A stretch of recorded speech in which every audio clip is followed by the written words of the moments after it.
The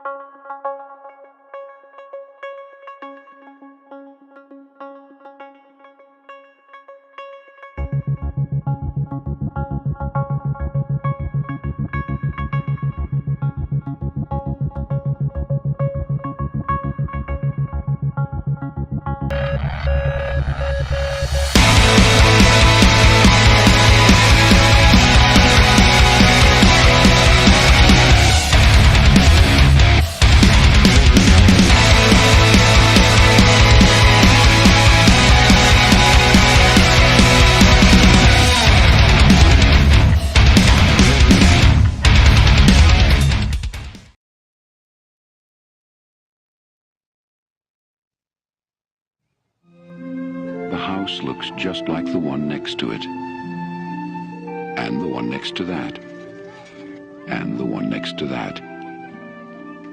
A young couple live in it. Give Ken a kiss.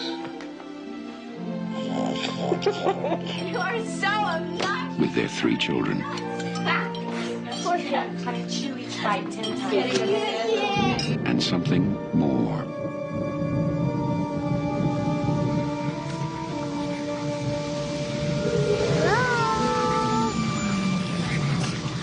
They're here.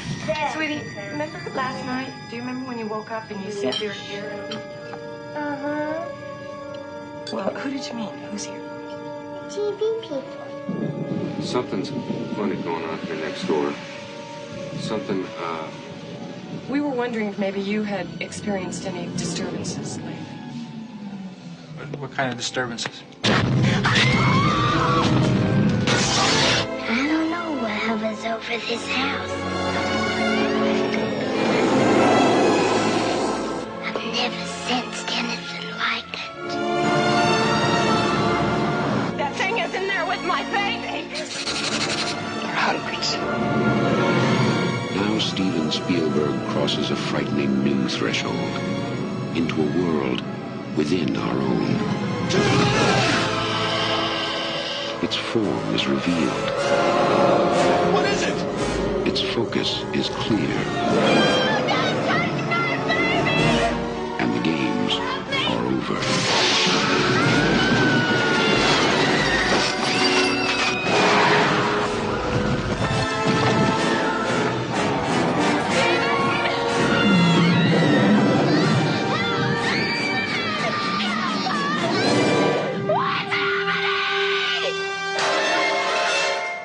Poltergeist. It knows what scares you.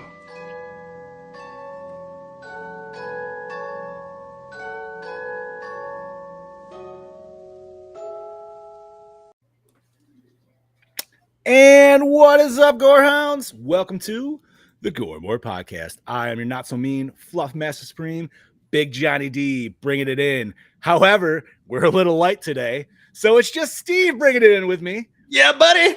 We do have Chad Daddy potentially coming in. He's having some technical difficulties, and Bobby is having some Booty hole difficulties. yeah. Yeah, buddy. Bobby's his own worst enemy at this point right now, and we miss him, but he was like, nope, can't do it today. So Steve and I are starting this bitch. We're sorry we're starting it a little bit late, but you know what, man? Show must go on. Damn right. Damn right. And you know Fucking what? here, dude. You know what?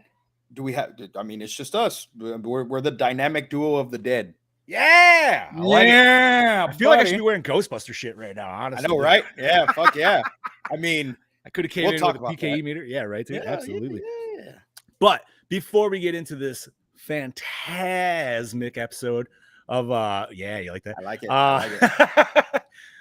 Today we are we're gonna do what we always do. So Steven, if you could please. Ladies and gentlemen, it is now time for your Yeah, Mr. Vasquez. What'd you do Well, last week, buddy? I am on motherfucking vacation, baby. Yeah. So that, you know, my vacation shirt I got on right now. I'm feeling all festive. I'm and loving shit. it, dude. It's a Thanks, very man. festive shirt, too. It is. It is. You know, I didn't really do much last week, man. I finished out work. We had our Coles graduation on Friday, which was really good. I love watching my kids graduate. And I was thoroughly surprised this graduation, as one of our students, we don't have a valedictorian, a salutatorian. We just have student speakers that we choose to give Nice. speeches.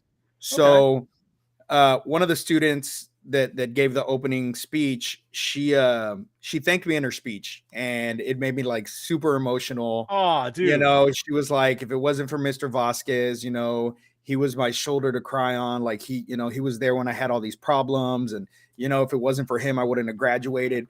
And, you know, I hear it from my students all the time. I do. But to actually have one of them get up there and in front of hundreds of people, just give me that recognition, because I'm nobody on the totem pole to the board, you know what I mean? To the school board, to the to the administration, all that. I'm at the bottom of the barrel. You know, I just do my job because I love what I do. I love helping these kids. So the fact that I got that recognition in front of everybody, it made me super emotional. I fucking cried like a little bitch. I love that, dude. Yeah, awesome. It was great. It was fucking great, man. And then I just worked this weekend, hung out with the girlfriend. Yesterday I had a me day. Girlfriend went back to work, so I had a me day. I went and got my car washed, and then I hit up the movies. I went to go watch Jurassic World. And that's all I'm gonna say about that. I've heard things. I should have waited. Is it a repeat of Jurassic Park 3? Kind of. That is exactly what I've heard. But Jeff Goldblum has like the funniest like fourth wall break in the movie. It should have been a fourth wall break. It wasn't, but it kind of was. Might as well then, because he was like, "I hate Jurassic World," and all he had to do was just like, you know, turn his eyes to look at the fucking camera just a bit. But it was. It wasn't. I didn't finish the second one. That's how I felt about that, dude. So I don't even know about this one. Like, yeah. So it was just kind of like, whew, you know. Shout out to everybody in the chat. We got Heather, the Smiling Octopus on Twitch, and Brody Kane. It's the Brody. Yeah, hell yeah. And then I watched this movie today. Like I said, I special requested this movie. Today is the 6th year anniversary that my dad left this earth. This was one of his favorite movies. I woke up in good spirits today, and it's really weird because usually today, for the last 6 years, I get super depressed today, and for some reason, I just woke up and I was in a good mood. Like I was like, you know what? Let's have a dad day today. Let's do the things that my dad would have done. So I started it off by watching Poltergeist. Nice. I threw on the first Resident Evil because he fucking loved that movie.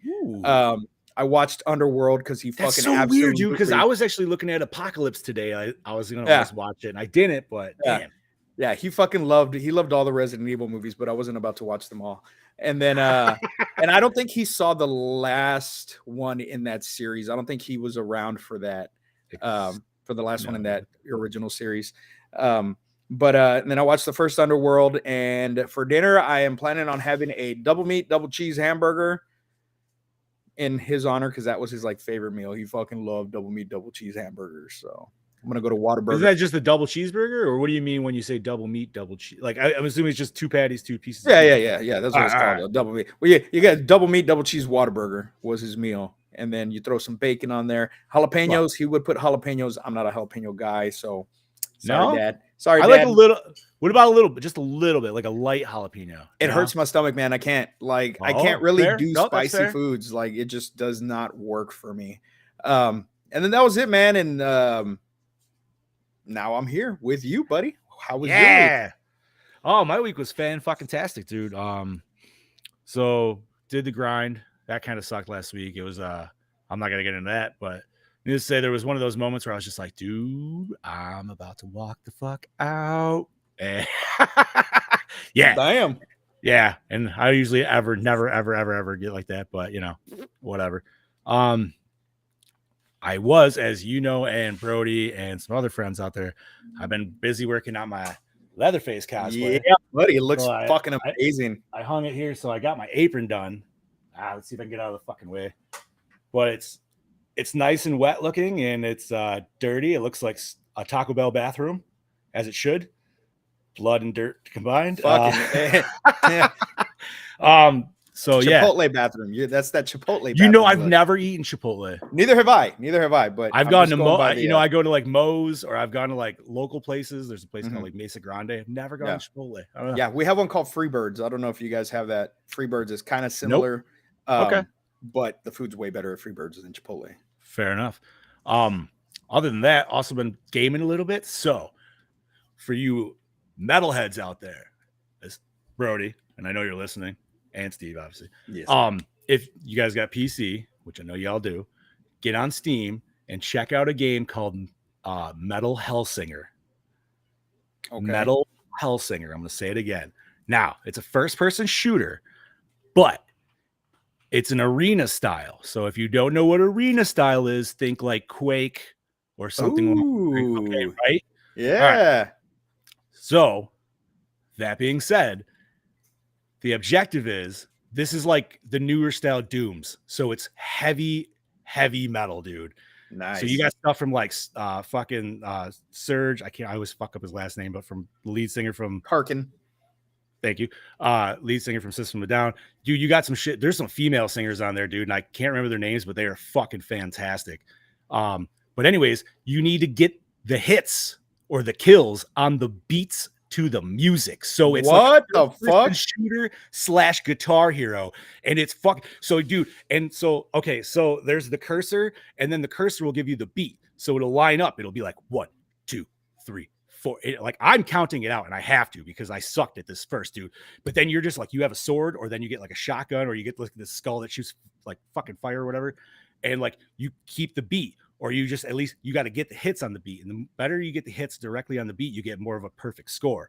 And it's fucking awesome. And the better the score you get, you unlock this thing called Fury. And then the more Fury you have, you unlock the whole song. So at the beginning, you just have the basic like bass or beat. So it's like, and then you start locking it. So when you get all the way unlocked, you get full fucking vocals and shit, dude. You're just fucking like jamming the fuck out, dude, like slaying fucking demons. And I'm like, this is fucking, I played the demo like 3 times already. Our buddy Pete Ward, I got to give him a shout out. He played this shit like 12 fucking times already. Dude. Damn. I looked it up. It looks fucking badass. It comes out in fucking September, the full version, dude. And I might even play it again after that. It's fucking dope, man. Like, and it took me a little bit to get used to. I'm not going to lie. It was hard. I'm not going to say it wasn't for at least me. But like, once I got into like, either I was killing them on every like 2 and 4 for the 4, like, I did music a little bit in high school and shit. Yeah. You know what I mean? Like if you know music, it's probably better for you.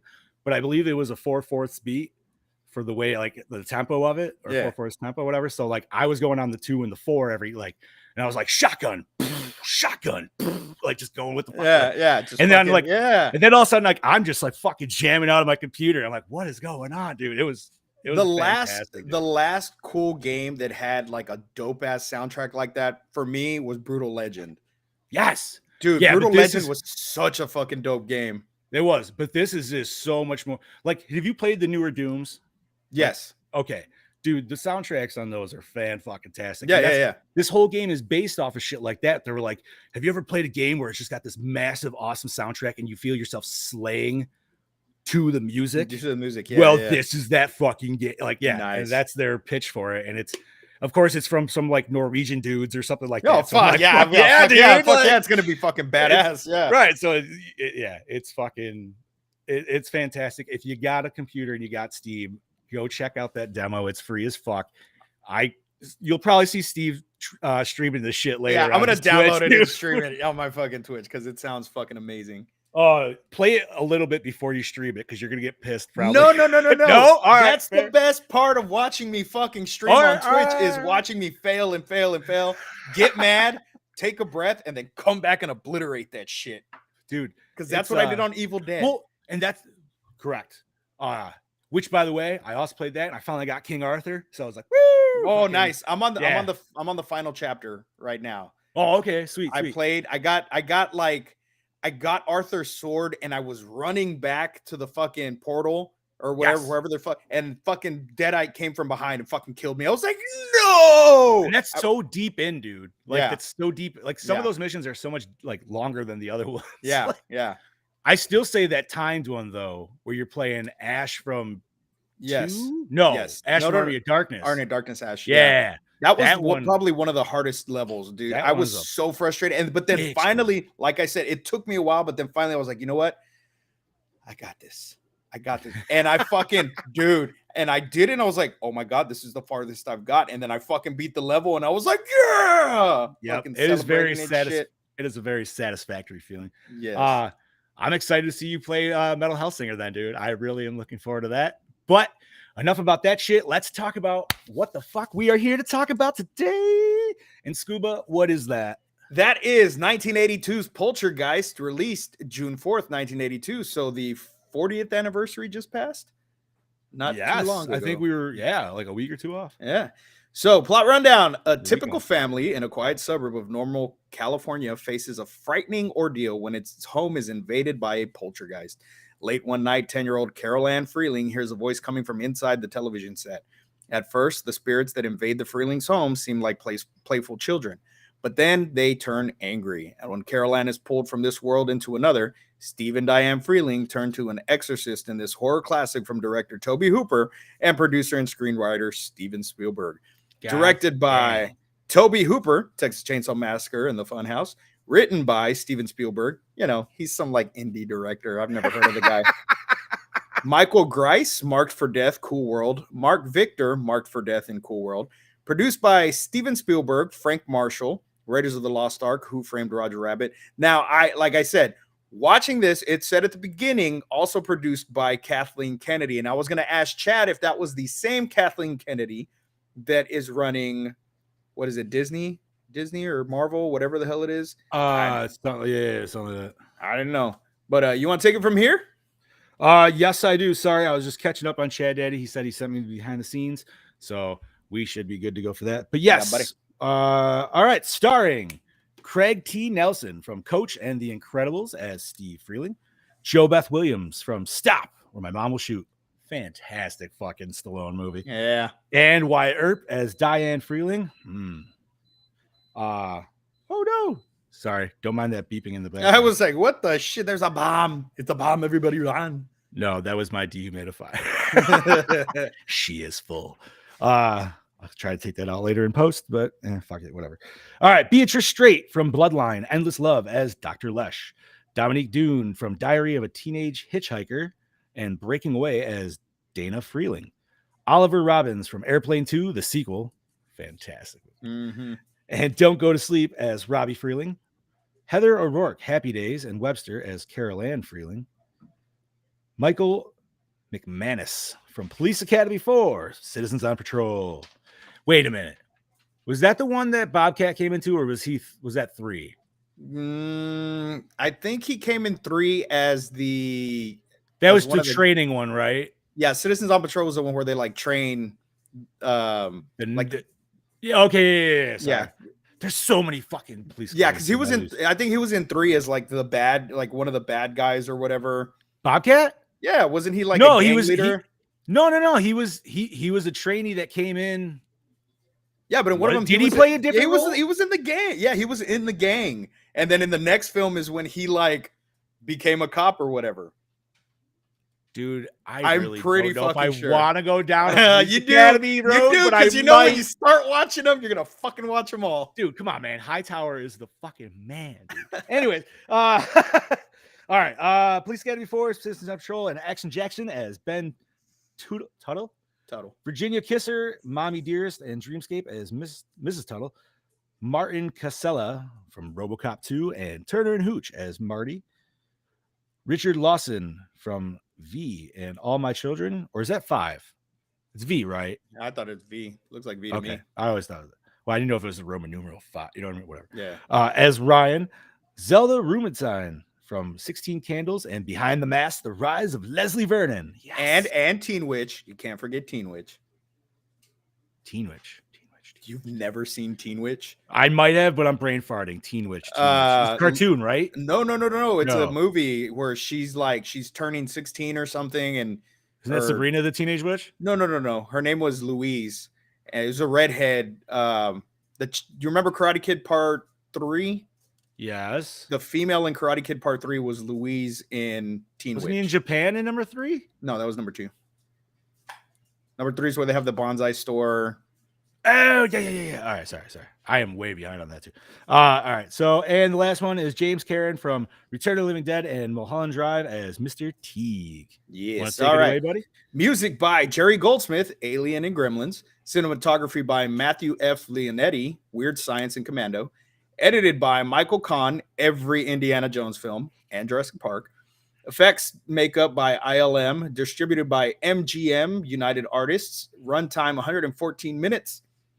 MPAA rating of PG. Budget 10.7 mil. Grossed 121.7 mil. Dang Yes. it. So Chad Daddy did confirm, and that's what I thought. He did join the Force on 3, which I thought he was in the gang on 2. Yes. Okay. Oh, okay. Because 3 was the one where he was the roommate with the tiny little dude with glasses. Okay. Yes. Okay. He was just driving him nuts, and that he was all infatuated with what's her name when she was fucking training him and shit in karate. Yeah. Like, Yes. the same height as her tits. Yes. Ah, man. Joe Gallo, what's up, buddy? Oh, no. Brody said the name. Why would you say the name, Brody? Brody's trying to screw us. And I put it on the screen because fuck it. Just tempting fate, motherfucker. Tempting fate. All right. So, dude,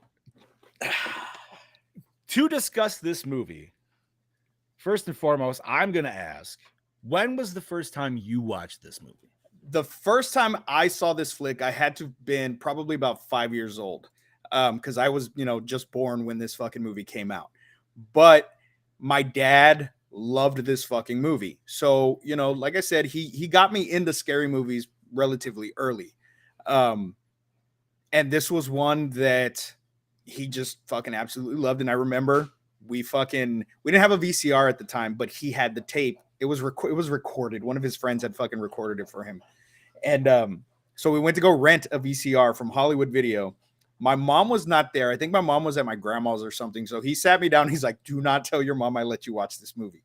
And I said, okay, Dad, I got this. Okay, I'm not scared. I got this. I fucking nearly pissed myself. This movie scared the living shit out of me. Just the fact that like the ghosts and stuff that came out, even though we really don't see a lot of ghosts, just like the activity that was happening kind of freaked me out. But yeah, I was probably about 5 years old when I saw this with my dad the first time. After that, I was hooked. I remember watching the sequels with him also. And it was just something that anytime it was on like HBO or whatever fucking channel it was on, we would sit down and fucking watch it together. So that's why I love this movie. It's got great effects in it, especially for the time. The story's well written. You get that kind of almost like good feeling, like E.T. kind of family film at the beginning before all the crazy shit starts happening. And then it's just this boom, fucking, slowly paranormal activity, and then ghosts, and then fucking like these demon monster things coming out from the fucking closet and shit. Hell and, yeah, dude. And I think that's kind of where my paranoia for, when I was a kid for closets was stemmed from this. That makes sense, dude. Yeah. Fucking, yeah. Bro, they can literally get sucked into the fucking closet, man. Right? Like, yeah. Come on. All right. So this movie, I feel like I was about, I might have been a little old. I was probably like 7, I want to say maybe. Yeah. But caught it on TV, so obviously it was a little edited. But then I remember asking my dad, I was like, yo, can we watch the full version? He's like, yeah, it's PG, whatever, you know what I mean?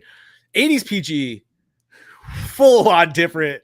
This was a discussion with the wife and I, because my daughter's 8, and I was like, yo, should we watch it with her? She just looked at me, she's like, are you fucking ridiculous? She's like, no. And I was like, we were a different breed. We were a different breed. For anybody born in the 80s, late or early 90s, we're a fucking different breed, man. Like, there's shit that we watched that kids today could not fucking watch, regardless of the rating. You know what I mean? Like, if they were to watch, Never Ending Story now, they'd be mentally fucking scarred. And I'm sure we are mentally scarred.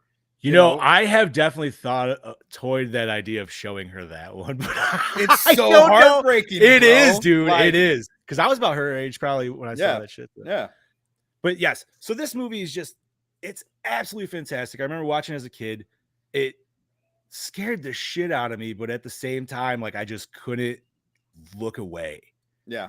It was just, it was awesome. And it didn't have to be like, you know, it wasn't bloody, it wasn't gory. It didn't have to be like, it wasn't scary on that aspect of it. It was the fact that like this little girl just disappeared into the ether and there's nothing this fucking family can do about it. And except for this little fucking tiny lady that comes in and somehow she knows everything. Yeah. And, you know, and watching it now, or, you know, watching it as you get older and as you're a parent, dude, that has to be Oh the my most God, helpless dude. feeling, you know, Right? knowing that there's absolutely nothing you can do, knowing that your daughter is that close. Like, just like, But you don't just know what like to the do. father in the movie, like he didn't go Yeah. to work or Yeah. anything like that. I wouldn't. How Dude, could and in you? that second act, he looked like shit. Like once the second act started, I was like, God damn. I forgot how fucking just like drained they made him look. And this movie did it perfect too, man. They set up the perfect family dynamic, man. Yep. You get the whole like view of how this is a good connected family. You know what I Yeah. mean? There's not really any problems. The daughter, she's a little questionably hoary, potentially. Well, yeah, did you see that big ass hickey Yeah, she had on her fucking neck did. at the end? I was like, never whoa. noticed that shit when I was a kid, dude. Neither did I. I Ever. did not But notice then it until last today. night. As soon as she stepped out, I was like, whoa, look at that fucking hickey on that neck. That was the first thing I saw. Yep. Yep. Which, can we talk about that scene when she's earlier on and she's walking in front of the construction guys? Homie, I wanted to you're a bring that dad. up. Yeah. I wanted to bring that You're up. going to let these construction dudes catcall your 16-year-old daughter and you're just going to smile and be like, Yeah, the mom was just like, "Oh, you crazy guys!" Like, Yeah, no, like, not to mention not these motherfuckers acceptable. are eating through their kitchen window, and she's Yeah. like, "Oh, fucking George, give me my cup," and I'm like, Yeah, "What? No!" Like yeah. 80s, man, The different fucking, that's what I'm saying, man. We were a different breed, man. We were a fucking I mean, different breed. Yo, these were obviously a chill couple. They're Yeah. just hanging out in bed together. He's reading Nixon, but they're still smoking weed and shit. You know what I Yeah, mean? So yeah. it's like, whatever. He's a good businessman, but he's honest, which I like. You know what I mean? That was kind of, he didn't like lie to his clients or anything. He wasn't a dick. Yeah. But you're right, man. Just the change you see with this whole family overall. Yeah. Like the daughter is just completely not there anymore because she just can't handle it. You know what I mean? The son's completely like, he's asking questions that any normal little kid would ask and shit like that, especially about like if he died, he could rescue the sister. You know what I mean? Like Yeah, that shit's yeah. just like, Yeah. damn, dude, that shit's deep. And But this film kind of paranoids me even now still, like, because, you know, eventually I want to buy a house. I want to, you know, yeah, but I'm always, and this has always been like a thought, what if my house is built on a fucking cemetery and all they did was move the tombstones? you know, I've heard a lot of people say that's why they don't want to ever get a pool. Yeah, because you don't fucking know. Luckily, I already had an in-ground pool in this house before I came, so I don't have to worry about that. Fucking A, man. But this movie, like, oh my God, the effects were the effects were fantastic. There's a lot of things that I don't know if this movie got from stuff or other movies got from stuff. Okay, Yeah. so case in point, obviously this is pre-Terminator, but the face scene reminds me very much of when Terminator pops out his eye. Yeah. Just kind of the animatronic head Yeah. styling. It might be just that. But dude, that scene right there, man, I remember that scene kind of fucked me up as a kid. Yeah, A little bit, yeah. dude. And I kind of forgot about it. We were watching it last night, and that scene ended, and the wife straight up turns to me. She's like, "And you wanted Julie to watch this movie?" And I was like, "Well, you know, yeah." Yeah. Well, like we said, PG was a different breed back then. But even the effects when the rooms, you know, they open the door and you know still look you have cool as these. fuck, dude. I know, but you have these like cocky investigators, and he's like, "Oh yeah, this car, I filmed it and it moved and blah blah blah, and it took a whole 7 hours." And he's like, 7 hours for what? For it to move across the floor. And then he just opens the door like, "Fuck your 7 hours. Look at this." Right, just that look of, just that expression on Craig Nelson's face. Yeah. Dude, that scene of just like, okay, that right there is just tired dad. Yeah. You know what I Yeah. mean? We've all been there. I haven't slept. The kids have kept me up all night, but he's also dealing with this shit, and a kid is in his other kid's in the TV. Yeah. Yeah. He's So like, I'm sorry, go ahead, bud. Oh, I was gonna say Heather said she wonders if the flying book was any inspiration for Army of Darkness, but that's the first thing that popped in my head when that book flew by and laughed. I was like, that totally sounded like the Necronomicon in Army of Darkness. Not necessarily even Army of Darkness, but you could say Evil Dead because it kind of like flapped around at the end and shit like that. It didn't fly around per se like in Army of Darkness. But Ooh, shout out to one of my co-workers from Solomon Coles. How's it going, lady? oh, Miss Donahue. Thank you for joining. Thank you for joining. Yes. But I mean, this movie, the shots are fantastic. Yes. Now, there was a question Brody and I were talking about this morning, and I don't know if it's in Chad's notes. I'm sure we could find out a little later. But he was wondering if Spielberg himself directed any of the segments of this movie. Like you and I were talking, there's a lot of areas that feel very Spielberg-esque. Yep. Case in point, and I'm going to say, like I said to you, it's when the ghost is coming down the stairwell. You get the zoom in on the camera, even inside the camera lens of that zooming in on the ghost. Just that whole setup, all the equipment like popping on nice and slow, and then you just build up into this crazy intense scene of the ghost coming down and everybody like that's one of my favorite scenes in this entire movie. Not to jump into that thing, but that to me specifically feels very Spielberg-esque. So I wonder if he had. I mean, you would think because he was on set. So okay. I mean, I don't know, but I would assume you have him there. Why not? At the same time, Hooper, Hooper's an established director too. You know what I mean? So, but I mean, you got to think too. I mean, I don't know.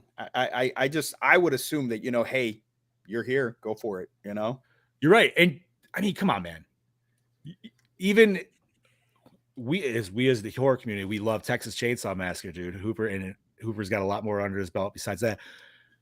Well, you want to talk about Spielberg and horror? Let's talk fucking Jaws, dude.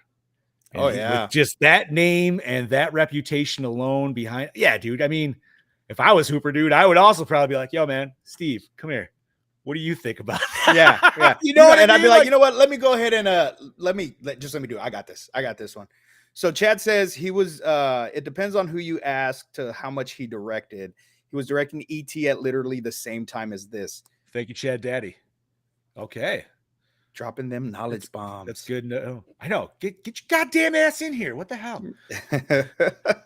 But yeah, man, I this is one of those films that I there's nothing wrong with it for me. I love the story. The acting's great. The effects are amazing. How about the fake out ending? Great. Oh, the fake out ending is the best, because you're watching it, and if you've never seen this movie, what are you fucking doing with yourself? It doesn't even make sense because you're like, man, it's still going. You think it would be like, okay, they're packing up, and dude. And I even forgot, I didn't forget about the fake ending, but you actually kind of forget how much longer it still is from when they're trying to leave versus all the shit that still goes down. Well, I mean, and Tangia has like that epic line, "This house is clean." Clean, yes. And so you're like, okay, whew, I can breathe a sigh of relief. Right? Because you feel that anxiousness that the families, because you, like you said, you watch them become, from this wholesome American family to just this family is just fucking tormented by all these things that are occurring in their house and missing their daughter. And then they finally get their daughter back. And it's that happy ending, or so you think, and then all hell breaks loose. And these ghosts are like, nope, we're not done with you. Like, come on, get your ass back in here. And man, and a lot of this, and we'll talk about that. We'll talk about the curse here in a bit. But a lot of these things that occurred on set lead back to those skeletons that were used as props. Yeah, dude, that shit.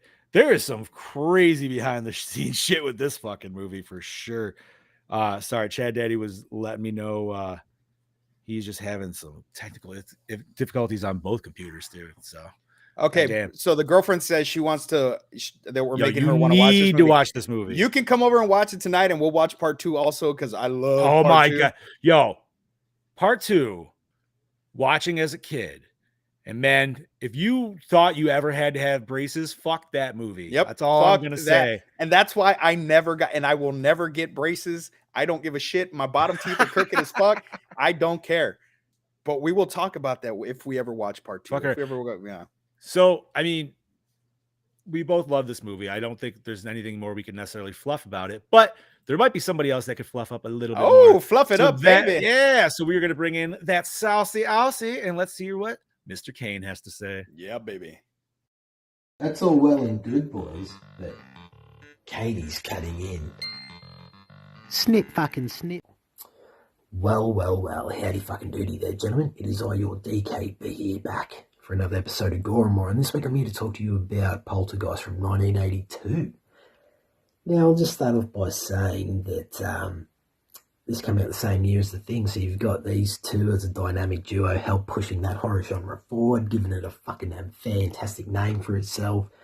I mean, this is a fun little film. It's fantastic. It's great stuff. I will say this, though. It does not scare me, but it is fucking entertaining from start to finish.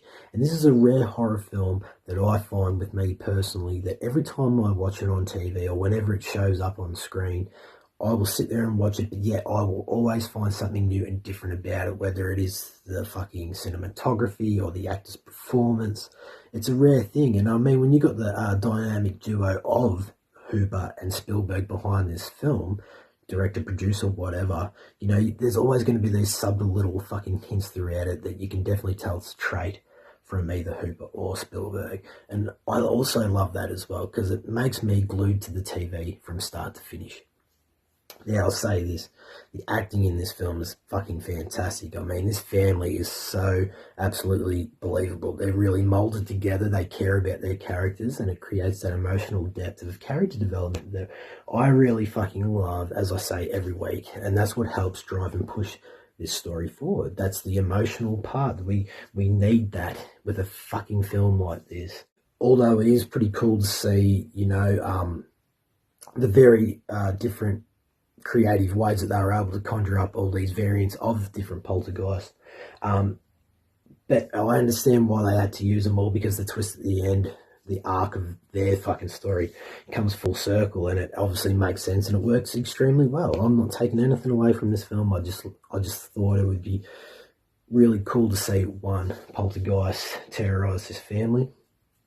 What else? I mean, you know, I think also another big thing about this film that works extremely well is that Hooper and Spielberg can really block out their scenes in the biggest dramatic moments that are needed for this film.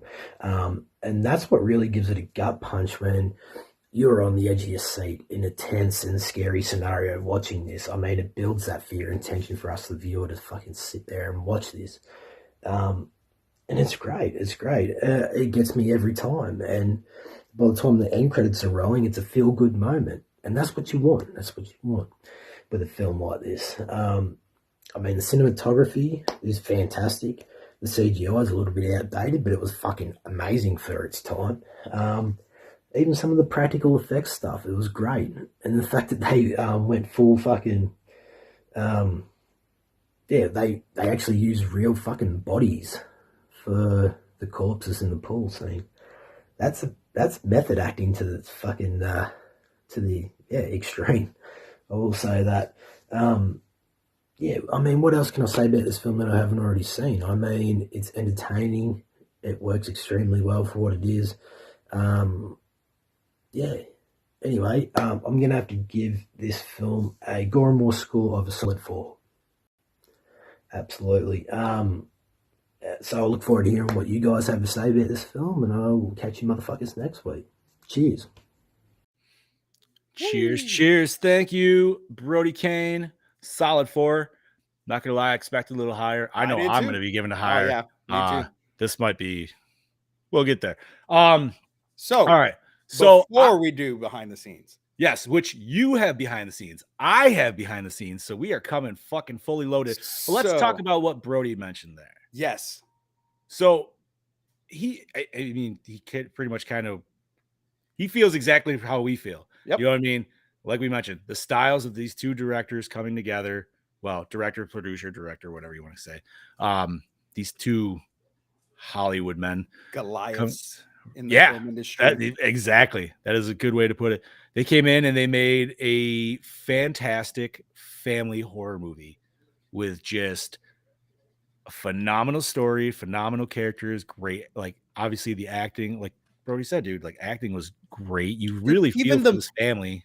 Even like the background, like the construction workers, they weren't fucking horrible. You know, usually you have like the background actors are just kind of shitty, but Right. dude, like they were believable fucking, you know, Everybody. 1980s, you know, Yeah. construction Schlubs. workers. They Yeah. were 1980 cheeseballs, dude. Yeah. Like Yeah. full out. And that might seem like a movie trope, but no, man.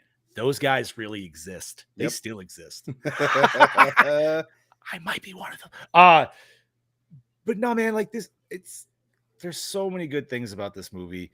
I don't necessarily think this stuff is, I mean, he said he thought it was a little dated. Granted, it is 82. Yeah. I feel like it fits very well with the movie. Like if they were like, hey, I mean, they did reboot this and I never watched it or remake it, whatever. But like, let's say if they did a Spielberg thing where they came out with a new version of this with like the updated CGI bullshit, I don't know if I'd want it. I'd be like, nah, I'm good, dude. Yeah, because I mean, really, the cheesiest looking effect for me was the protractor. When the protractor got like all up in their face. Yeah, but I still like that, dude. No. And that's what I'm saying. I did too. But that's really the only effect that just kind of seemed off. Everything else looked fucking amazing. You know, even the face peeling scene, you can tell it's animatronic, but who gives a fuck? It was fucking awesome. The first shot of it is very hilarious. Mhm. I laughed at it. But once he starts peeling that meat, dude, and you just see that shit falling in the sink, disgusting. And before we jump into this, I got to ask, and I don't know if Chad's had in this, but as a paranormal investigator, yes, sir. When the mother and the daughter came out from the end, they were covered in, I don't know, some kind of jelly. Is that either, would you consider that an ectoplasm, or would you consider that like some kind of weird primordial birth?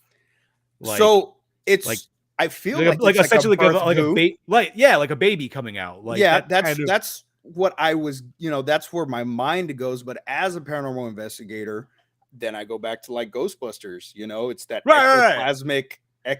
But now ectoplasm would necessarily come from the ghost or poltergeist themselves, in my mind. So it's like, but then again, like if that's a cold ghostly realm, is it made of it? You know what I mean? Like that's what I assume. I mean, I've never been there, but that shit was nasty. That shit was nasty. That's all. It's chunky. They're all, and it had to have been. It did have to kind of. I mean, because there was a reason that, you know, she was like, you know, put them in the water. Tub. Yeah, right. So it had to have maybe some kind of like draining effect or something, or weekend. Yeah, because how she said they were all attracted to the little girl's life force. There.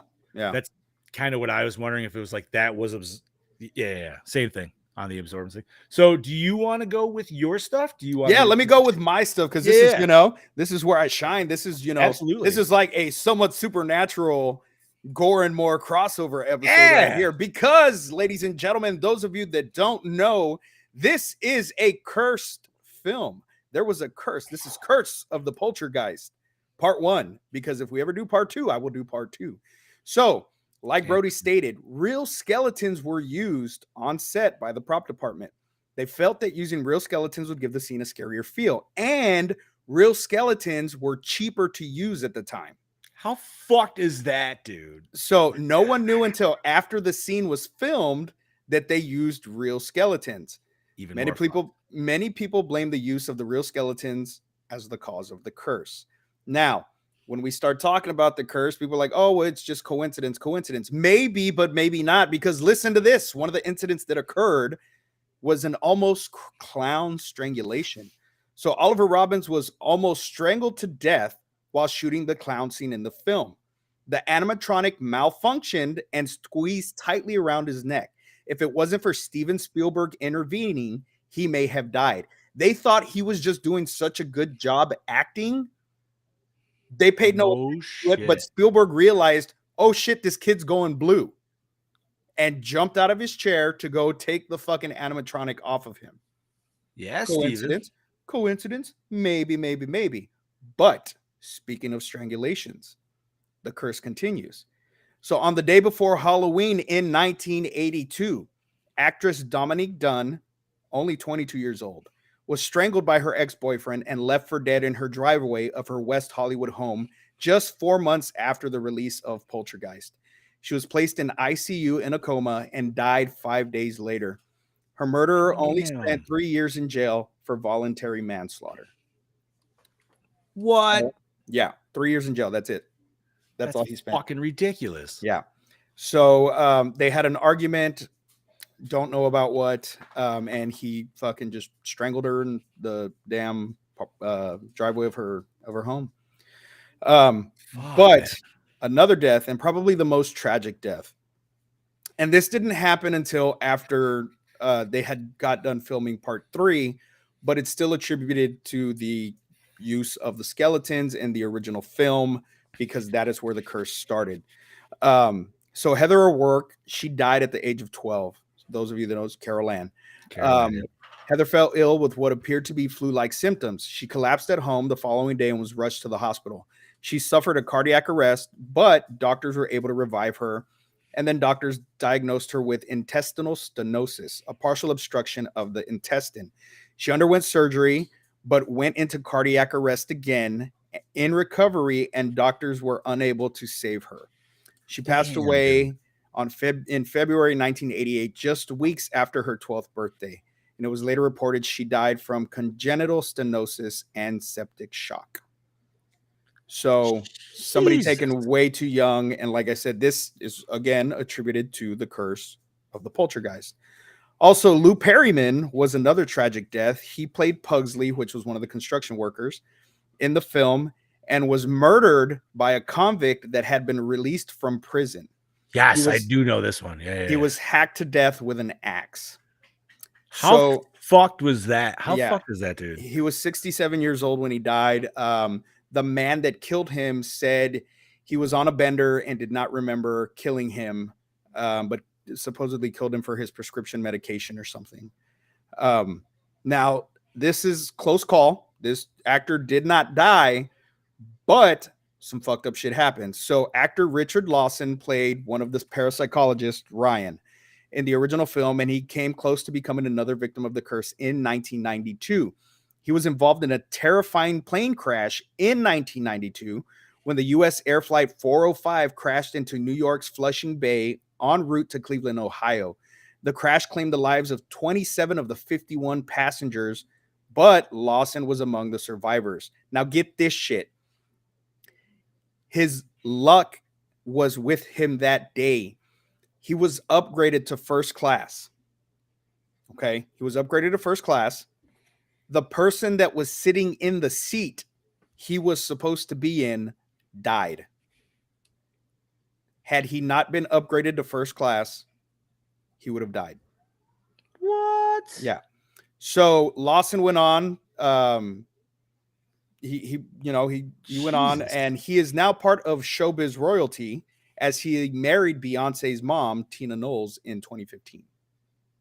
Good for him. Yeah. So, and then the last one that I have here. So Zelda Rubinstein, Tangia, had a strange occurrence on set while people were trying to photograph her or film her on camera. There was this light that kept blurring out her face. And it was frailty. It was in like frailty. So it was later revealed that at the time that this was occurring, her mom passed away. Oh, fuck, dude. Yeah. Damn. So, yeah. Jesus. And passed away at the same time that phenomenon took place. That's all I have for the curse. There's a lot more. There's so much more. I could have gone down a rabbit hole, but this is everything for part 1. Like I said, I mean, this is a fantastic series, and I can't speak for the other boys, and obviously, but I would say there's a good chance we could easily cover 2 and 3 down the road at some point. Yeah. So. And we'll cover more of the curse then, because the curse in part 2 steps it up a notch. And there was even an exorcism on the set of part 2. Oh, damn. Nice. Yes, sir. Well, we'll keep that in mind for a future episode. All right. So for the Chad Daddies behind the scenes, Heather O'Rourke kept the pet goldfish Carol Ann had in the film. Nice. That's cool. I mean, it's good they just didn't flush it like the fucking random dead bird that the mom wanted to do. Yeah. Which, by the way, would you have tried to flush a bird? I would not have tried to flush a bird. No, man. No. I would have thrown it in the trash can. Fair. Fair. The Danny DeVito way, just throw me in the trash, man. Don't waste time with it. Yep. Yeah. No, I get that shit, dude. Absolutely. No, my wife was like, at least put it in a box. And then it was her putting it in the box after the fact. It was like, oh, okay. Brody, yes. There is a Cursed Films on Episode. Shudder. Yep. Couple episodes of it, but I think there's one specific for Poltergeist. All right, so this film and E.T., also from 1982, were famously close to one another. Both movies were filmed in close proximity, and both were the creative vision of Steven Spielberg. In fact, they originally stated out that the film called Night Skies about a family in the countryside being terrorized by evil aliens. However, one of these aliens would befriend the family's youngest child, would turn on its own kind to protect the family. Due to the troubles with severe tonal clashes, it was decided to split the concepts of an alien befriending a child and a family being terrorized by supernatural forces into two separate films. So, I'm glad I got to read that. There is actually this is a way more somewhat supernatural thing here. But have you ever heard about the story of the actual family that was getting attacked by aliens all night long? No. Like, and they actually like barricade, like, yeah. So, oh my God, dude, I'll look it up for you, man. I think it would be a great episode to cover. But there's actually and there's like full on reports, but these things were saying like they were getting attacked all night long by these like 3 to 4 foot gray creatures with 3 fingers with massive claws that were crawling all over the roof and like on the ceiling, like under their porch and shit. What the fuck? Yeah, dude, it's oh man, dude. I love the cryptid and scary shit too, dude. But that was actually, I say it with big quotes, but that was supposedly a story. And I want to say from the, when was UFO boom? 1950. The 50s, yeah, some 50s. So I want to say this might be around then, like 55, maybe 57. 57 rings a bell. Oh, thank you, Ben. They covered it 50 States of Terror. All right, sweet. Check out that podcast. They are Kaylee and her husband do awesome Anthony, things. yeah. He said they called it a goblin or something. I don't know. Is it the same thing though? So the one I remember reading about and everything, it was they thought they were aliens, or at least that's what they called them spacemen or something because they didn't really know what the hell they were. But I heard it on I believe it was like a Bigfoot podcast. So then I looked in from, you know what I mean? It was, I don't know. It was one of those random ones. I saw this really fucking crazy TikTok video, and you know, you got to take it with a grain of salt whenever you see it on social media. But absolutely, you know, this guy's calling 911 and he's on the phone and he sounds frantic as shit. And he's like, there's this fucking gray thing in my backyard. It looks like a fucking gargoyle.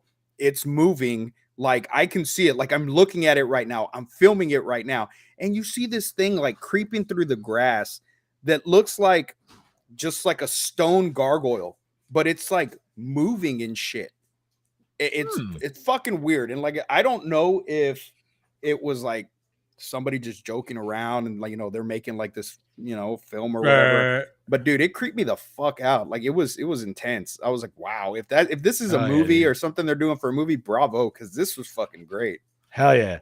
All right. So both of the terrors that plague Robbie came from Steven Spielberg's own fear as a child, a fear of clowns, which is a lot of people's, and a tree outside of his window, which, yo, man, that is a whomping willow if I've ever known one. And that's one for your Harry Potter nerds out there. Yeah, buddy. And then the way it got sucked away too was just like, okay. That was Wizard of Oz shit, dude. I was like, whoa, what was it? But I liked how it was eating him. Like, that was cool. Yeah, it was fucking, how do you explain that? Like, because my head, I was just like, all right, Evil Dead. Like, yeah, we went exactly. from raping to eating. Like, all right, I guess eating's not as bad. Yeah. And that clown, dude, that clown scared a shitload of people back in the day because that was not a prop. That was a fucking toy that was sold in stores. Was it? That they used for that they used for the movie. So after the movie came out, people were like, oh, fuck this. Chad Daddy! Do we have you, buddy? Maybe? He looks perturbed. He's in the green, though. He is in the green. So it's not his internet, it's the computer. We're going to have to buy him a new computer. Right? Yo, man. OnlyFans. Here we go. Yeah, buddy. Hop on. More OnlyFans. Get a picture of a host, a new picture of a different host every week. Yeah, buddy. We wouldn't do that to you guys. So Ben says his mom bought him that clown after they saw the movie. That's Did your fucked mom up. hate you? That's fucked up. I'm But sorry, Ben. It's kind of like something I would do. I mean, yeah. Fair. All right. During all the horrors that proceeded while filming Poltergeist, only one scene really scared Heather O'Rourke, and that is when she had to hold on to the headboard during the wind machine while it blew the toys into the closet behind her. The young actress fell apart. Producer Steven Spielberg stopped everything, took her in his arms, and said that she would not have to do that scene again. I could see that being traumatizing as fuck, dude, for a little kid. Like, oh man, you tied it to a chair, Ben. I would have too. I would have belted that shit, dude. All right. Drew Barrymore was considered for the role of Carol Ann, excuse me. But producer Steven Spielberg wanted someone more angelic. Wow. It's kind of more angelic than little kid Drew Barrymore? Dude, how? All right, let me finish this. It was Barrymore's audition for this role, however, that landed her the part of Gertie in E.T. the Extraterrestrial. Now, this is where, dude, child acting in general, there is a lot of shit that is absolutely fucked about it. Yeah. And right there, could you imagine telling your kid, be like, yo, you didn't get the job because he didn't think you were angelic enough? You're not going to tell your kid that, but it's like, what do you tell your kid? You know what I mean? Like, you don't tell your kid anything because they probably don't give a shit anyways. You know what I mean? Because unless they're like a little older, I don't think somebody that age really gives a shit if they got the role or not. That would be more the parents. Oh, you know. Well, that's the other thing though, is the parents putting these kids in that. You know, I don't know, man. Yeah. It's always interesting to talk about that kind of shit. At least for I think it is. Let's see. James Caron at the time was also the commercial spokesman for Pathmark Supermarkets. He received hate mail from the people saying that they never shop there again because of his character's treatment of the Freelings. Oh, damn, that's pretty fucked. There's a jump cut from the scene where Diane is explaining to Stephen about the feeling where you get from the spirit pulls you across the floor. The scene jumps mid-sentence to the scene where they are both in the neighbor's doorstep again in mid-sentence. The reason for this cut was because in the original scene, Stephen says how he hates Pizza Hut. The scene was edited rather crudely after Pizza Hut took offense. Fuck him. Yeah, but dude, Pizza Hut was such a huge but back then, man. Yeah. What the fuck? 80s dude? Pizza Hut was the shit, bro. So Brody says, no, I didn't buy haunted dolls. I am being given 3 haunted dolls, Brody. So we'll see how that goes when they get here. Homie, you better put some fucking rosary beads on them bitches or something like that. No. I'm gonna put them here with all my other haunted objects that I have because they're. Oh, you have other haunted objects? Yeah, I got a whole little section. I did not know this. I do. Yeah. I mean, it comes with the territory, man. Like that's fair. That's fair. You know, like. Let me see. All right. So while you're looking for that, Heather O'Rourke was chosen for the film when she was eating lunch with her mother and sister at MGM Commissionery. Spielberg came up to them and wanted O'Rourke for the part of Carol Ann. She initially failed the screen test because she kept laughing her way through the audition, even though she was supposed to be afraid. I feel that. Yeah. Spielberg thought she was too young to take on the part seriously, but he still recognized something special in her. So he asked her to come back for another audition, and this time bring a scary storybook with her. He also asked her to scream. So she screamed and screamed until she started crying. That audition there got her cast as Carol Ann. Nice. All right. This film was originally given an R rating, but filmmakers protested successfully and got a PG rating. The PG-13 did not exist at the time. This would have easily got a PG-13. Yep. Had it existed. It's so funny, dude. Like it was just PG and R. You know what I mean? Like that was just such a fine line at that point. Yeah, there was just such a big gap. They were like, "Fuck it! It doesn't show any titties. It's PG." Yeah, right. If it doesn't say fuck or titties, which even still, that begs the question of Howard the Duck, because we got duck titties, and that was definitely PG. Yeah, but I don't think duck titties, but it was still duck titties, dude. Like, did you need duck titties? No. Has Marvel ever given us duck titties since then? Fuck no. So, 80s, once again, dude. Just a crazy fucking place. All right. Spielberg hired Hooper after being impressed with his work on the Texas Chainsaw Massacre. But according to rumors and personal accounts, Spielberg ended up directing most of the film. Oh. Oh. All right, then. Spielberg worked on this film and E.T. literally back to back. Principal photography on Poltergeist ended in August of 81.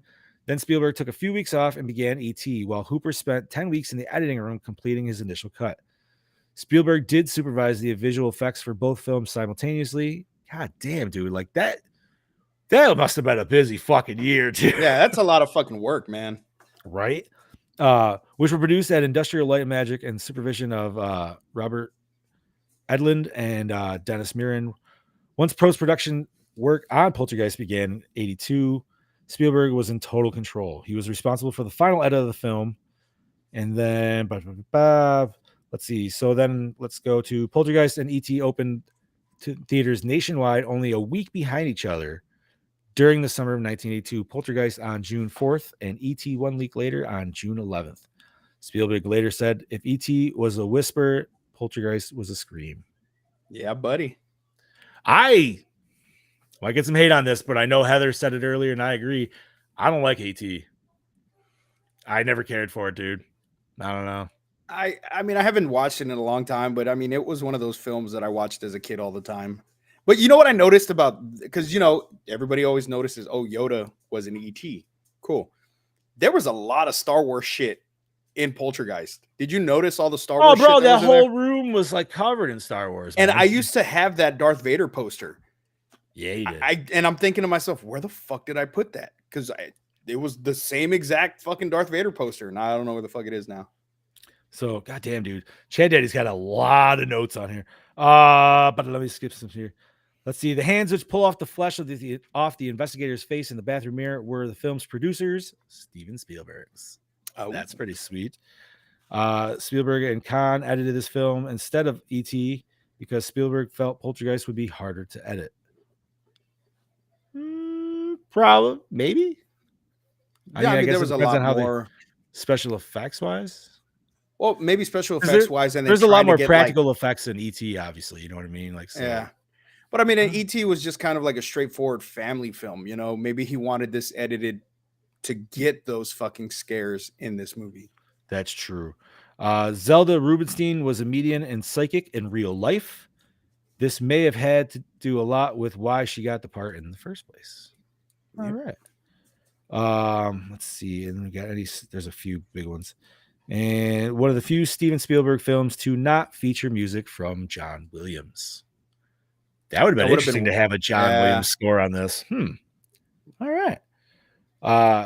And last but not least, this film and E.T. were filmed in 20 minutes with each other. So right down the fucking road. Right down the road. All this music, all this magic was happening. All righty. I think that's enough behind the scenes shit. I think it's time to discuss our question, sir. So what format did you watch this on, buddy? So I was going to watch it on my beautiful DVD that I have here, but I ended up watching it on HBO Max because I wanted that clear quality, and it gave it to me. Fair enough. I actually tried watching it on Shudder, but Shudder did not want to fucking load anything yesterday. I don't know why. I hope somebody's listening. Go fucking fix your shit. At least on Xbox, it wasn't fucking loading. But so I also watched it on HBO Max. So thank you, HBO, for that. Yes, thank you.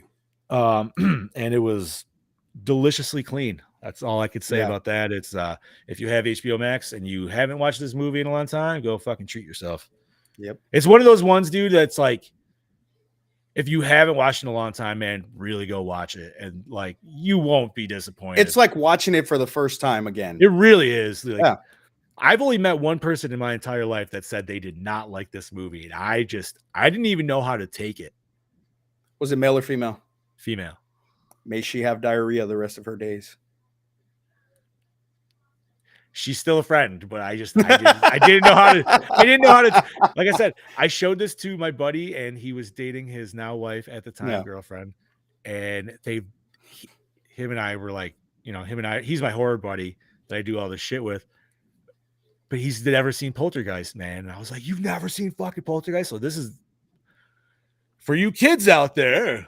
Blockbuster was a thing. And so we actually would fucking try it. We fucking went around the corner to Blockbuster and I was like, yo, you rent what horror movie you want me to watch, and I'm gonna rent I'll rent Poltergeist because I want to still watch that. And we watched it. We got done with it, and I looked at them both, and I was like, "Huh?" And he was like, "I fucking loved it." She's like, "I hated that," and I was like, "What? Did we watch the same movie?" But we call them. Oh man, you're right. Some people just don't like nice things. Alrighty, so douche of the film. Oh man, the fucking his boss, Steven's boss, owner. What the hell was his name? I don't remember. Oh my goodness, From fucking was it James Karen, Mr. yeah, T? from the Return of the Living Dead. Yes, sir, Mr. T. He was the douche, and why was he the douche? Because he didn't remove the bodies. You didn't move the bodies. I love that fucking line. Yeah, just fucking shaking the shit out of him, like fucking. You almost want to slap. You know what I mean? Just like just fucking slap him. Oh, it would have made that scene just that much better. Favorite kill? Well, we can't really do that. Yeah, we can't do that one because died. Yeah, no, so not at all. This is one of the ones that we can't. You know what? My favorite kill was the tree getting killed by the tornado. Well, okay. I was gonna say, you know what we could change it to would be like the favorite scariest moment, maybe. Okay, we can do that. I'm gonna say you go first because I gotta think. Face scene for me for scariest. Okay. I'm gonna go clown scene. Ooh, I'm going clown scene, man. I have. Is to it go intense, clown man? They had that shit up the whole fucking movie until they got to that. Especially knowing that he fucking almost died in real life because of that. That makes it even scarier. That is pretty fucked. Ooh. All right. That'll be my follow-up on that one. All right. I think we might get Chad coming in. He looks like he's still kind of frozen. He looks like he's still bogging in the yellow. Yeah. All right. So best scene. For me, I already said it, but I'm gonna have to say it again, dude. And it's the full where the poltergeist is coming down the stairwell and you get all the equipment chirping in. I don't know what it is, man, but for me, that felt very Ghostbusters kind of like that whole scene. And I just like the cinematography of it. I like the idea that we're watching a camera film a camera. I don't know why. With that fucking, I'm just like, yo, man, here's Spielberg filming a camera. And it looks beautiful. Like, what the fuck, dude? Yeah. You know what I mean? I'm going to go opposite of your beautiful ghost. And I'm going to go the scene where Craig T. Nelson's holding the fucking rope and Tangia says, not yet. And he pulls anyway. And that fucking giant the Evil Dead 2 head, dude. Yeah, just pops out of the fucking closet and is like, ah. So that terrified me. The fact that with the ghost scene, with that weird like ghost in front of the door when the mom's trying to come, yo, man, I love me some GB, but they totally ripped the fucking they ripped that growl for the terror dog, dude. And I was just like, oh, that's the terror dog growl. I was like, what the fuck? And 100%, dude. I've heard that way too many times to not know that shit. And I was just like, God damn, dude. So and it kind of makes me wonder, like, did that giant head, did Evil Dead 2 get it from this? You know what I mean? Because Evil Dead 2 is what, 86? So you never know, man. Maybe. Like, a lot of ideas can ride off each other. But yeah, that was a great scene, dude. That was a good jump scare, actually, too. Yeah. Because that son of a bitch came out of nowhere. Like, oh my God. You're not expecting giant face. Well, I mean, because you're thinking it's a door, the way they say it's the door. So I'm thinking this is the entrance only and the exit's downstairs. Nothing's going to fucking come out of. And then this fucking face was there and it was like, oh my God, I'm going down. The only way that you could have made that scene even cooler, not that it wasn't fucking amazing as it is, if you had like two giant hands come out first, like and then like that, that'd have been fucking be a little cool. fucked. But not hating on what we got by any fucking no, not at all. Not at all. All right. Opening scene hook you in? I don't know about hooking me in, but I was interested. I'm trying to even remember the opening scene. Doesn't really anything, right? It was just kind of setting the family tone. Just setting the family tone. I mean, you know, you get there wasn't this. anything scary happening in the beginning per se. Like, just Like, as you think you're getting this wholesome family film. oh, especially with the score going on right there, Yeah. because you get this nice little like bouncy kind of just intro music, and you get that at the end too, which is kind of like a nice, like, it's a little bit more dramatic when it pans out at the end. Yeah. But yeah. It was a soft hook. Yeah. It wasn't as, you know what I mean? Because like, I don't think it instantaneously grabs you, and it's just like you're like, oh, here's this nice, charming suburban, you know, family of 2.5 kids. Yeah. Living in 1980s. I don't know what do you want to call that? Suburbia. Yeah, but what is it called when they make all the houses the same? I'm fucking brain farting on it, dude. Anyways, I was gonna say the projects, but it's like, no, that is not the projects. No, not projects. Like development. Project, like yeah, housing development areas, whatever. Yeah. Cookie cutter. Thank you, Ben. That works. That's fine. But no, man, like, you know, this, like I said, the nice cheerful music, it brings you in. Here you got Coach. You're like, yeah, Coach Nelson, yeah. all right, dude. Like, how do you not like that, man? Mom is just delicious as hell. Mm-hmm. And she smokes weed, so she's definitely like an A+ on my block. You know, dude, and then just get a nice little house. This dude's like working hard for his family, selling the thing, like he's got a sweet gig. Like, it's a good setup, man. Like, they set up the family really well. Like I said, I would say it hooked me in for the most part. Yeah, definitely. All right. So let's see. Most attractive character. The mom. Come on. Oh my goodness. When she was in the bathtub, I was like, Was it the bathtub, or was it, for me, I think it was the red jersey. Oh, the red jersey too. Oh. The red jersey was very nice. Chad Daddy, do we got you? I don't think we got him.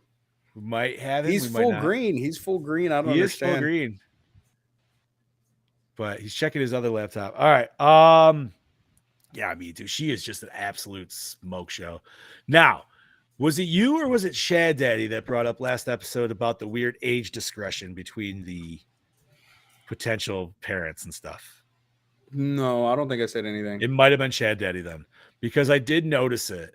And when he was talking to the paranormal investigators at the college, he said his wife is 32. Well, his daughter, I would say, was probably about 16. Yeah, she was 16. So here's the thing. I don't know if she's technically her daughter. I wonder if Craig T. Nelson had... I could be wrong. I could be way wrong. But I don't know. You know what I mean? Like, well, how old was Craig T. Nelson in 82? He never says. Huh. Well, yeah, but you don't know if he's supposed to play a person who's a certain age or if he just is his age. Well, yeah, because the girl that played the 16-year-old, she was 21 at the time. Right. So she was a 21-year-old. Really base it off of that. Yeah. But like, I'm saying like Craig T. Nelson may be hitting, like, he might be 40 in this. He's 78 right now. I don't want to do math, dude. You do math.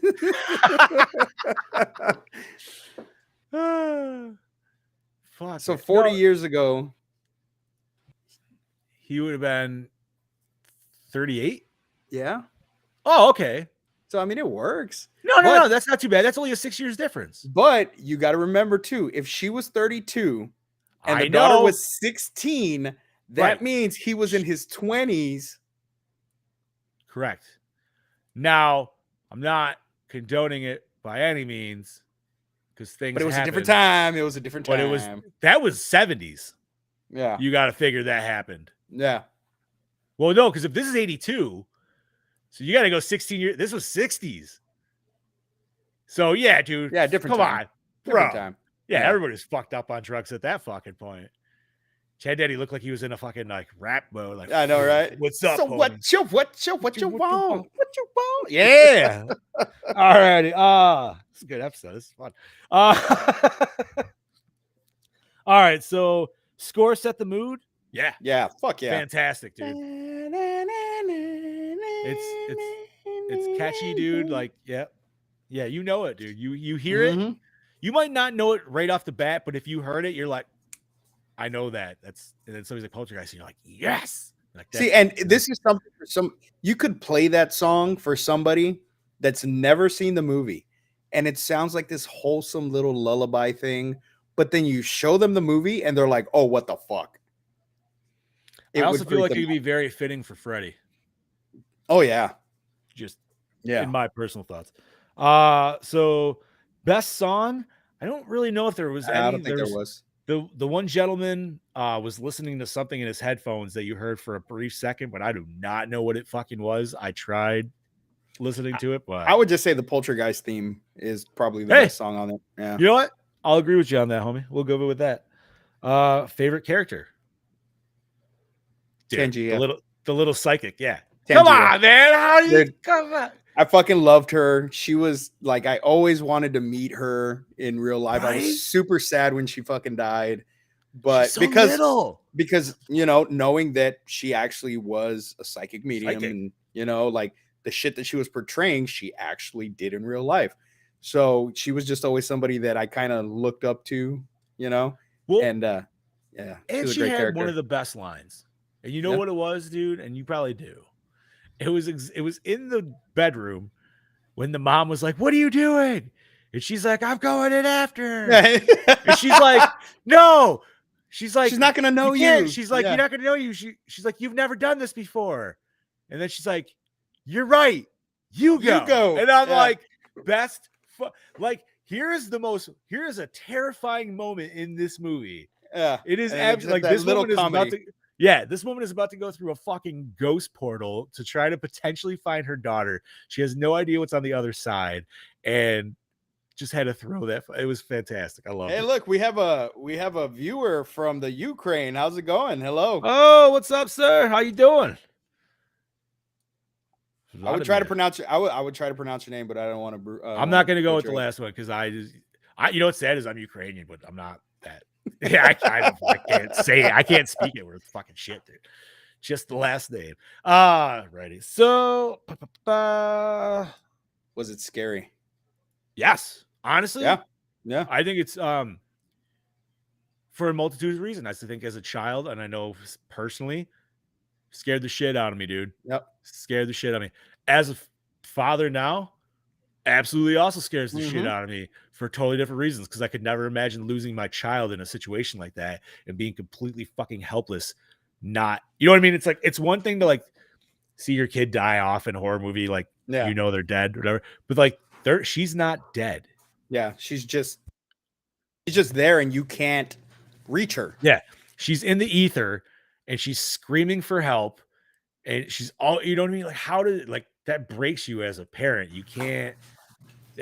Internally, that's like you're just fighting it the whole time because you want to do something and you can't.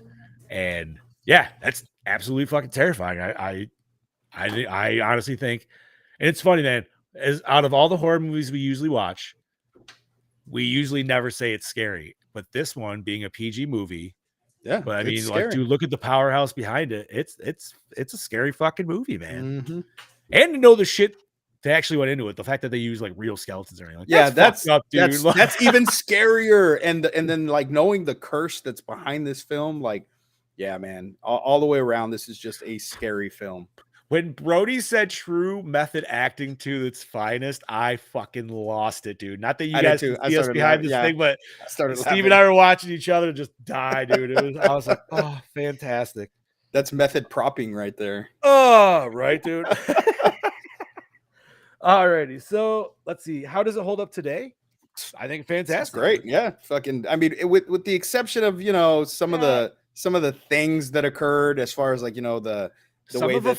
Okay, some of the effects wise, like the matte screening kind of shit, whatever, like if you want to call it that, or superimposed stuff to newer kids and everything, yeah, it'd probably look hoaxy and kind of funny, but it totally fucking holds up, and it's way better than the fucking remake, which I have yet to see. I don't know if I want to, honestly.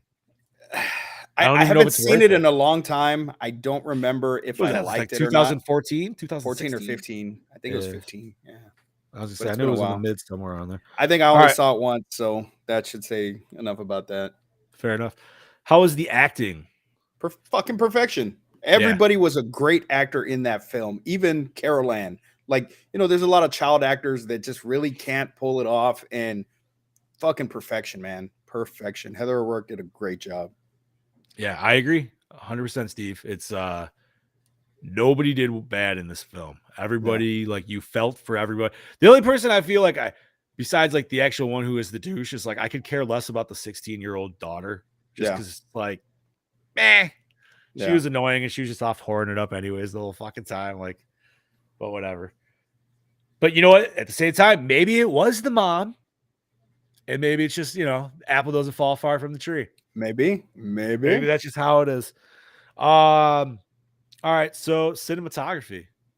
I absolutely loved this one scene. And it just, when she's in the hallway looking down and the hallway just elongates as she's staring at the door, I thought that scene was just fucking great. I don't know what it was. You hear your kids screaming, and then like just tunnel vision fucking set in, and this hallway just elongated, and you see the red around the door. I thought it was great. It's Spielberg and Toby Hooper. Like, how can you not just love the cinematography in the film? Everything is great on it. Was it the elongated scene? Is that what you were just mentioning? Yeah.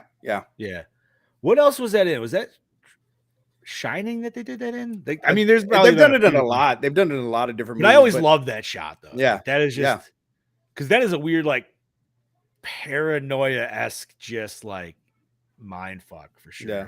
I wish we got more of that. We got the face. I mean, dude, if you thought you were peeling off your own fucking face and then you snapped out of it, that's pretty fucked. Yeah. I've done some hardcore shrooms, dude. And I've never gone to that fucking level. And that scene was shot so great too, because you really don't see like it cut, like the cut was just so like seamless. Like, it was great because he's there peeling off his face and then he snaps out of it and you're like, damn, that was shot good. Like, it was such a good fucking shot. Oh yeah. Brody says, that shot feels like a reference to Jaws. You're right, dude. Right on when Brody sees it on the fucking beach and it's just a fucking... Yeah. Absolutely. I haven't watched Jaws in a minute, dude. It is summertime. It's about that time. Like, I was getting the mood to watch. You ever get that, dude? You get in the There's mood certain times of the year. Yep. Yeah. I have my seasonal films. I do. Like, I don't want to watch Christmas horrors. You know what I mean? Like, nope. But that's more specific. Yeah. But Jaws to me is like, yo, you get that nice summertime vibe. Like, that's where I want to set up the projector in the pool and float in the pool while I'm watching Jaws. You know what I mean? So like, the water park that we have here in Corpus, they do summer movies. That? Yeah. And Jaws is one of the ones that they show. And I went one time and I sat there in a fucking tube in the wave pool, fucking watching Jaws. It was badass. Now here's my problem with that, dude. And it's like, I'm not trying to be like, I'm not a germaphobe by any means. Yeah. But I hate fucking wave pools, dude. I just don't like public pools. They're fucking gross, dude. Yeah, they are. I'm just like, it's one thing if you get there and there's like only like, a handful of people in there. You're like, okay. Yeah. But when there's just masses of people just standing there, I'm like, ew. Nope. Yeah. I'll go to a slide. Everybody's like, it's the same water. I'm like, no, dude, that slide, that shit's fucking moving constantly. Yeah, it's moving pumping constantly. Yeah. That pool, I don't care how much that wave is pushing that shit. There's too many people. There's still PP in it. Yeah, dude.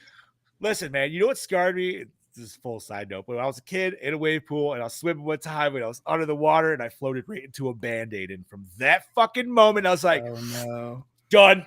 I fucking got, I literally stood straight up anime style and walked right the fuck out. It's like, nope, I am forever done with fucking wave. Thank you, Ben. There's just gallons upon gallons of pee. Yeah, that's the pH that they're looking for, dude. As long as the pee doesn't go too high over the H, it's sterile, whatever. I don't care how. No, we're not getting stung by jellyfish here. Dude. I'm good. Shit. All right, so cinematography, fan-fucking-tastic. Yep. Premise, loved it. I mean, come on. That's what Steve does in his hobby. Dude. Yeah, buddy. And I have yet to encounter a poltergeist. I will one day, I hope. Dude, like, just some, okay, not like obviously the crazy shit, but just the light shit of like, you get in the beginning with the tables and chairs. Yeah. That shit would be so fun to experience. Now, I have witnessed things moving on their Right, own. right. But I want full fucking poltergeist activity. You know want what I mean? you want tired Craig Nelson to be like, shut the fuck up and just And look open at the this. door and not, yeah, oh my God, we're famous. right. That's what I want. You want to see Hulk coming in on a fucking unicorn being like, hey, Like, what's up? You're like, hey, what guys. the fuck? That's where like the kid in me would be like, oh man, dude, what else can I throw in here? Yeah, You know what I what can I mean? throw in Like, I don't. Let Yeah. me throw in this Optimus Prime. It's like a juggling fucking thing at that point. All right. So recycle, rewind, remake, or reboot. Dude, Rewind. I'm fucking rewinding this every day. goddamn day. Yep. I don't even know why they remade this. I should probably watch the remake just to see, but it probably feels like it's one of the, to me, watching the trailer, it feels like one of those 2000, even though it's later 2000s, it still feels like they let's put a dark filter on it. And it's gonna have some like Conjuring vibes kind of to it. It's a and lot. It's like, I mean, it's like an updated version of this movie. There's a lot of the same shit that they fucking just redo, and right. But like the first I wouldn't one's so mind. good. I would not Why? mind a reboot. I would not mind So a reboot, like a part 4-ish per se. Where do you go with it? Well, I mean, it's been years since everything happened, and of course, you would have to get a different actress to play Carol Ann. But maybe now she's a mom, and things are starting to happen to her kids. So in the new one, because obviously we still had flat screen TVs. Like, did the girl get sucked into the flat screen TV? I don't remember. Honestly, I don't remember. All right. I might check. I wonder if that's on HBO as well. Sometimes they usually have that shit in like conjunction. I think it is. I want to say it is. Brody says shit produced by Sam Raimi. But see, here's the problem. Sometimes you could say produced by, but that doesn't necessarily mean they had a hand in it. Yeah. And that's the problem with it, is like, because they'll put the name on it because they know the name will move it. Yeah. But I mean, how many times did they do that? Wes Craven presents, and you're like, ooh, it's a Wes Craven movie. No. It's not even fucking close to a Wes Craven movie. And not even all Wes Craven movies are that great. I know that's blasphemy to maybe say, but it's not blasphemy. No. They're not all bangers. They can't all be bangers. They're not. That's why you keep trying again, right? Mm-hmm. All righty. So yeah, I'm just rewinding this for days, dude. I don't see any particular reason to remake, reboot, or any of this. I mean, maybe reboot. Maybe you can pull a Dr. Sleep mode with it, like you were saying. Yeah, Carol. Yeah, I mean, like I said, I would love now, or I would love a story where it's a continuation, and maybe maybe Carol Ann's the new psychic in it. Maybe she's not brought in till later on because this new family's dealing with shit, and then they start looking up and they find this girl's story on the internet. So they're who the fuck knows? Whatever. Yeah. You could go with it. Could work. Yeah, it could work. All right, man. Let's rate this bitch. So Brody gave us a solid 4. Chad Daddy wrote us in, and I believe he gave us a 4.5. All right. Let me check. Let me just double check. I don't want to screw up Chad's score here. Yes, solid 4.5. All right, I'm giving it a 5. Flat out 5. I love it. Love it. Love it. Nothing wrong with this movie at all. And you know what? I am agreeing because, I know we've been talking about it for this fucking hour and a half. But it's a fantastic fucking movie. Mm-hmm. Absolutely. It's one of those ones that I always kind of forget how much I love it. Yeah. And if the girlfriend comes over tonight, I'm gonna watch it again. That's how, that's how not bad this movie is. I fucking love it. We didn't get one from Bob, so that's okay. So we're gonna divide this bitch by 4. Yeah, so that gives us a Gore Moore score of a 4.6. Yeah, for buddy. 1982's Poltergeist. I am going to text that to the Chad Daddy right meow. So that takes us into what we are reviewing next week, and that will be a Mr. Bobby Amone pick, and that is the movie Ticks. Nice. So we're gonna get a little creepy crawly next week. I believe this is the one when we talked about it last week, and I already forgot, but I think this is the one that has Seth Green in it. A very young Seth Green, dude. Like, nice. Let me see. Ticks movie. 1993 film. Yep, Seth Green plays Tyler Burns. You can watch this bitch on Roku channel, Pluto, Tubi. Sweet, dude. It's free on everything. Nice. Amazon, Vudu. So, yes, everybody listening right now, watch the movie Ticks and fucking be ready for next week. And Hell like yeah, I said, dude. boys, I will not be joining y'all next Monday. It is Grandma's 93rd birthday, but I will Yes. be sending in a video. Hell yeah. So let's hope Bob and Chad will be good here because I ain't running the shit solo. If That'd be worse fun, comes to worse, I'll do it from my car. If worse comes to No. worse. We'll fucking get this situated. We got a whole week to figure out Chaddy's situation, and Bob's was an up and coming moment, so hopefully he won't have the same issue. But seeing that we are done here with the movie talk, I don't have anything nerdy this week, buddy. So I have nothing nerdy either, man. sweet, man. I mean, I've just been busy with my own cosplay, and I mean, you know what, dude? Seeing we're in the nerdy thing, I'm just gonna bring it up again, dude. Fucking Metal House Singer. Check that shit out. I have it fucking right here. I'm gonna download the fuck out of it. I'm not gonna lie, I want to hear Brody's opinion on it, dude. Just because Brody, oh, that's true, Boss Man. We might have to get Boss Man in on this shit, dude. There If you he's go. in, I didn't know if he likes ticks, dude, and he would be if he would fucking grace us with his presence, dude, then absolutely. But yeah, man, I want to get Brody's opinion, or I want to see him try that shit out because Brody plays guitar. You know what I mean? Like Brody, it's just interesting. Like, dude, I played trumpet. You know what I mean? But at least I learned how to like read music. It's been a long time, dude. So I'm rusty as fuck. But I remember how, you know, at least you can know how to. Anybody should be able to carry a tempo. Yeah. As long as you can carry a tempo, you can fucking work this game, dude. Yeah, I'm gonna download it as soon as we're done here. It's so. I wish the demo was longer or there was more in the demo, dude. Yeah. Because like once you get the hang of it, because man, like you start off, you get a sword, but then you get the skull, like I said, that shoots fire. But the skull that shoots fire, you can shoot it all the time, and that helps keep your fury up. So that way you can keep your song going at a higher pace, like or a better pace, or whatever. So yeah. Kills. And then you get a shotgun, and then you get dual wielding fucking pistols, man. And when you're just fucking just going nuts with the pistols and just like in beat with the music, and it's just like perfect. You're like, this is fucking tits. Like there was a game. Oh fuck, what the fuck was it called? I have it for my VR, and it's a shooter. It's a shooter, but you shoot to the beat. And I had seen a TikTok on it. What the fuck is it called? You know what? Thank you for bringing up VR because I do have some nerdy shit to talk about, and I can't believe I fail as a Ghostbuster fan. Holy shit, dude! Ghostbusters Day was last week. Oh, I know. We totally fucking missed that. So much fucking shit. There was a lot dropped, and new animated series. New animated series from Netflix. New animated movie from Sony Animation. New follow-up movie to Ghostbusters Afterlife. They dropped out more specs for the Proton Pack if you picked one up from the HasLabs. They actually dropped the poundage on it. That bitch is like 17 pounds. And I was like, ooh, nice. That's gonna feel like a little nice, you know what I mean? Yeah. Especially when you get the gun on there too. What the hell else did they drop? There was Dark Horse is setting out a new comic series with Ghostbusters as well, dude.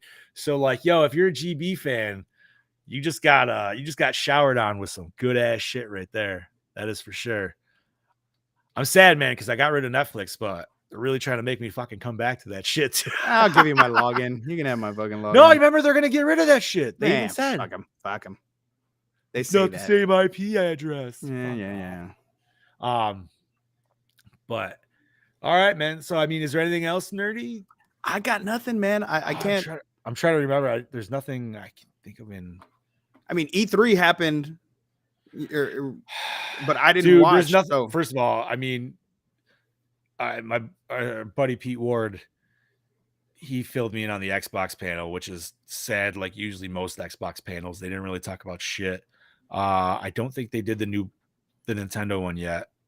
If I'm not mistaken, I could be wrong. Maybe they did. I did catch one from New Blood though, and New Blood is a PC game thing, and they make a bunch of first person shooters and shit. I dig into them. They're newer, but they look like classic, like old school 91, 92, 93 style shooters, like DOS style games. And they got a bunch more DLC and shit coming out. So that shit looks pretty good too. Oh, the game was Pistol Whip. What the fuck just happened? Pistol Whip, huh? My Phasmophobia literally just started playing by itself. Oh shit, dude, my shit was all popping up and everything too. Like I was running other programs I usually don't. That doesn't happen. It's the ghost, man. It's the ghosties. You know what it is? Brody even told you to play Phasmophobia, so the He computer did. was just like, "Hey, you know what? It's gonna make you do it anyways." So Chad Daddy does apologize. His computers were just shit in the bed, but he wishes he could happens, be here man. for everybody. Yep, it does. But once again, next week, join us for 1993's Ticks. Join us. Which, Clint Howard's in it too. He's a horror fucking fan for great. Oh my god, fucking Alfonso's in it, dude. Alfonso Ribeiro? Yeah, he is. What? Oh shit, dude. We are going to be fucking doing the Carlton for an hour and a half next week. Dun, dun, dun, dun. Yeah. Alrighty. On that note, I would say we chalk this bitch up. So, Steve, if you want to start us off. As always, ladies and gentlemen, I am your host with the ghost, the Duke of the Dead, the Prince of the Paranormal, the Ghost Daddy, Lord Scuba Cabra, saying, this house is clean. Thank you, sir. And this is the Not So Mean Fluff Master Supreme, Big Johnny D saying, adios, Gorehounds, and remember, stay fresh, cheese bags.